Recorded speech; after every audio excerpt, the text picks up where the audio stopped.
बिस्मिल्लाहिर्रहमानिर्रहीम। अस्सलाम वालेकुम students, welcome back to my channel all about maths with Sahar. आज की वीडियो क्लास 7 के लिए है। चैप्टर 10 है factorisation of algebraic expression. Exercise 10 B है, फैक्टराइज करना है। क्वेश्चन हम इसका फर्स्ट स्टार्ट करते हैं। अगर आप मेरी ऑनलाइन पेड क्लासेस लेना चाहते हैं तो आप मुझे इंस्टाग्राम पे मैसेज कर सकते हैं। इसके लिए आपने सिंपल मेरे डिस्क्रिप्शन में जाना है, वहाँ पे आपको लिंक मिल जाएगा, यहाँ आपको ऊपर स्क्रीन पे शो हो रहा होगा। ठीक है, तो क्वेश्चन हम फर्स्ट स्टार्ट करते हैं जिसमें 9x² - 25y²।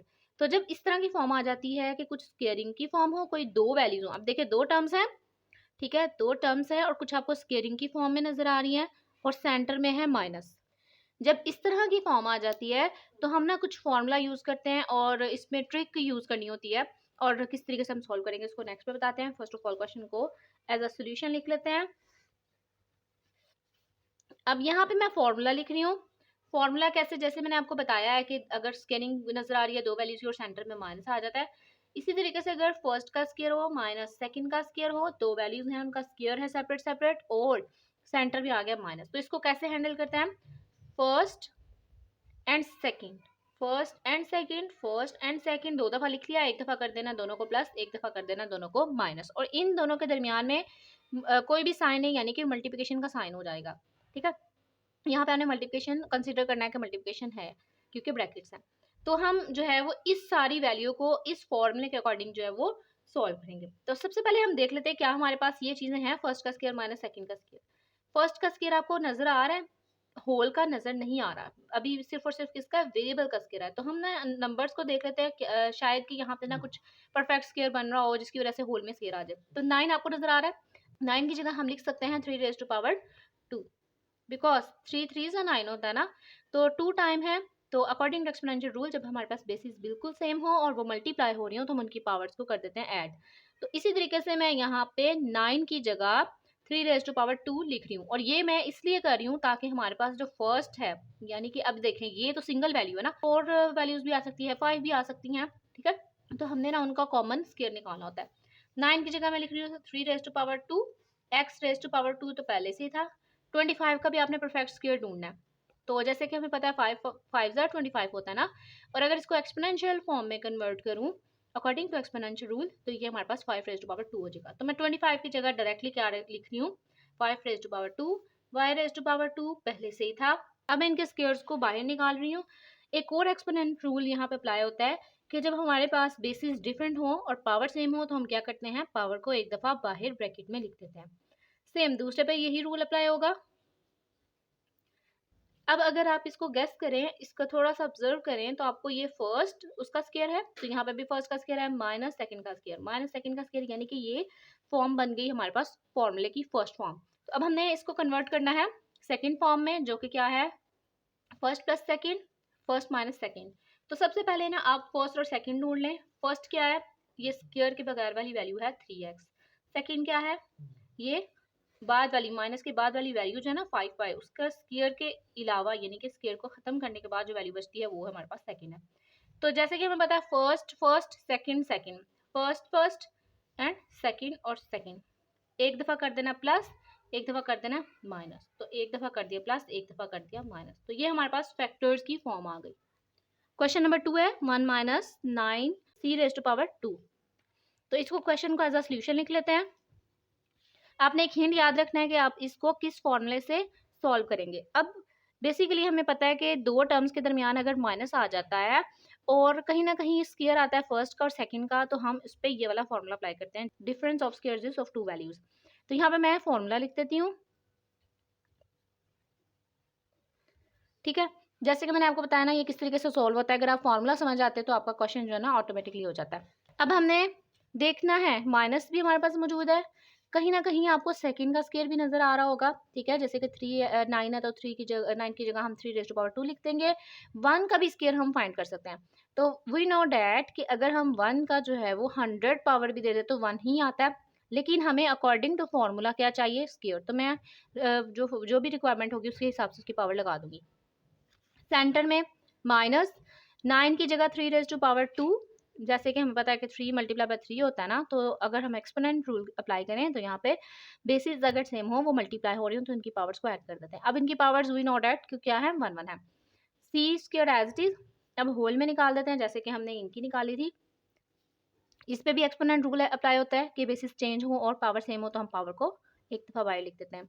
अब ये हमारे पास फॉर्म बन गया फॉर्मूले की, फर्स्ट का स्क्वायर माइनस माइनस सेकंड का स्क्वायर, तो सेकंड का स्क्वायर मौजूद है। अब हम क्या करेंगे, इसको कैसे ओपन किया हुआ है इन्होंने, जो आपको नजर आ रहा है फर्स्ट का स्क्वायर उसको दो में स्प्लिट कर दिया, फर्स्ट फर्स्ट, फिर सेकंड जो है उसको भी सेकंड सेकंड। तो सेम यहाँ पे भी मैं अप्लाई कर रही हूँ, फर्स्ट सेकंड फिर से फर्स्ट एंड सेकंड, एक दफ़ा कर देना। ये देखें इनके स्क्वायर्स को रिमूव करने के बाद जो वैल्यूज आती है ना वो वन फर्स्ट होती है और दूसरे को जब हम रिमूव करेंगे तो सेकंड होती है। तो एक दफ़ा कर देना प्लस, एक दफ़ा कर देना माइनस, तो ये हमारे पास आंसर आ गया।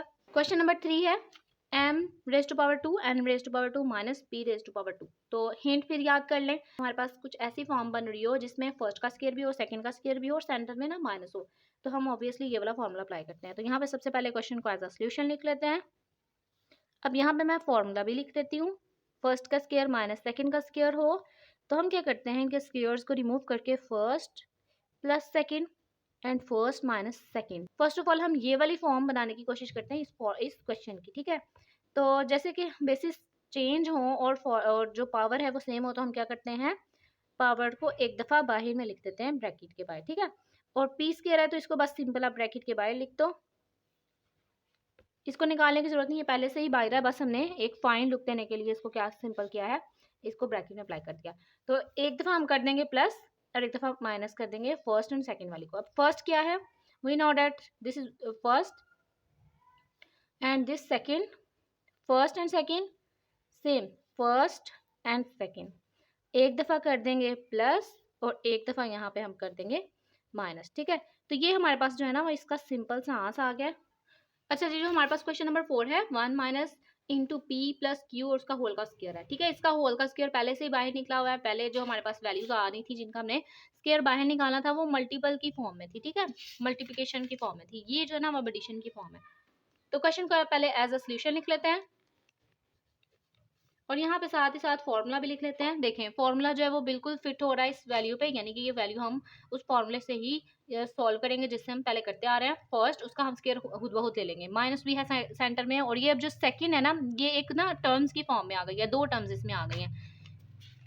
वैसे जो हमने पहले जितने भी क्वेश्चन किए ना उसमें खुद ब खुद जो है ना वो टू टर्म्स है, लेकिन यहाँ पे क्या है एक दो टर्म्स हैं लेकिन जो दूसरी टर्म है उसमें फर्दर टू टर्म्स है, ठीक है, इसलिए आपने इसमें कंफ्यूज नहीं होना। तो ये हमारे पास फॉर्मूला वही लगेगा, first plus second and first minus second. तो मैं सिंपल इस सारी वैल्यू को इस फॉर्मूले में कन्वर्ट करती हूँ। फर्स्ट 1 है तो 1 का स्क्वायर जो है वो हम ऑटोमेटिकली निकाल सकते हैं, क्योंकि अगर हम 1 का 3 पावर लिखते हैं 100 पावर लिखते हैं तो 1 ही आ जाता है, लेकिन मैंने रिक्वायरमेंट के अकॉर्डिंग यहाँ पे स्क्वायर लिख लिया। सेंटर से माइनस पी प्लस क्यू उसका होल का स्क्वायर, ये तो पहले से लिखा हुआ था इसलिए हमें इस पर काम करने की ज़रूरत नहीं है। तो अब ये फर्स्ट आपको नजर आ रहा है, फर्स्ट का स्क्वायर माइनस माइनस सेकंड का स्क्वायर है, तो अब सेकंड यहाँ पे हमारे पास है p प्लस क्यू, इस चीज़ का बस आपने ख्याल रखना है। यहाँ पे मैं एक बड़ी जो स्क्वायर ब्रैकेट है वो लगा रही हूँ, इसकी मैं आपको रीज़न बताती हूँ मैं क्यों लगा रही हूँ, क्योंकि मुझे अंदर जो है ना वो फर्दर राउंडेड ब्रैकेट लगानी पड़ेगी। फर्स्ट जैसे कि यहाँ पे फर्स्ट प्लस सेकेंड है ना, तो फर्स्ट हमारे पास है 1, फर्स्ट दोनों दफ़ा लिख दिया मैंने, सेकेंड हमारे पास है p प्लस क्यू, अब इसको आपने ब्रैकेट में ही लिखना है क्योंकि जब हम नेक्स्ट में इसको माइनस में करेंगे ना फिर हमें इशू होगा। तो मैंने क्या किया, फर्स्ट फर्स्ट सेकंड सेकंड, एक दफ़ा कर दिया प्लस और एक दफ़ा कर दिया माइनस। और अगर मैं इसको ओपन करती हूँ 1 प्लस प्लस है तो अंदर वाले सारे साइन जो है वो एज इट इज़ रहेंगे, चेंज नहीं होंगे, p प्लस क्यू को एज इट इज़ रहने दिया 1। अब हमें पता है कि अगर ब्रैकेट के बाहर माइनस आ जाता है तो उसके सारे साइन ऑपोजिट हो जाते हैं, ठीक है, इसलिए यहाँ पे मैं ब्रैकेट लगवाने का कह रही थी कि आप लगाएं। अगर आप नहीं लगाते ना तो फिर ये आपका सिर्फ और सिर्फ p के साथ आ जाता है जो कि गलत है। तो ये माइनस जो है वो अंदर के सारे साइन क्या कर देगा, ऑपोजिट। p के साथ भी कोई साइन नहीं तो प्लस का साइन एग्जिस्ट कर रहा है, तो ये भी क्या हो जाएगा माइनस, q के साथ भी क्या है प्लस, तो ये भी माइनस में चेंज हो जाएगा। तो ये हमारे पास जो है इसका आंसर आ गया।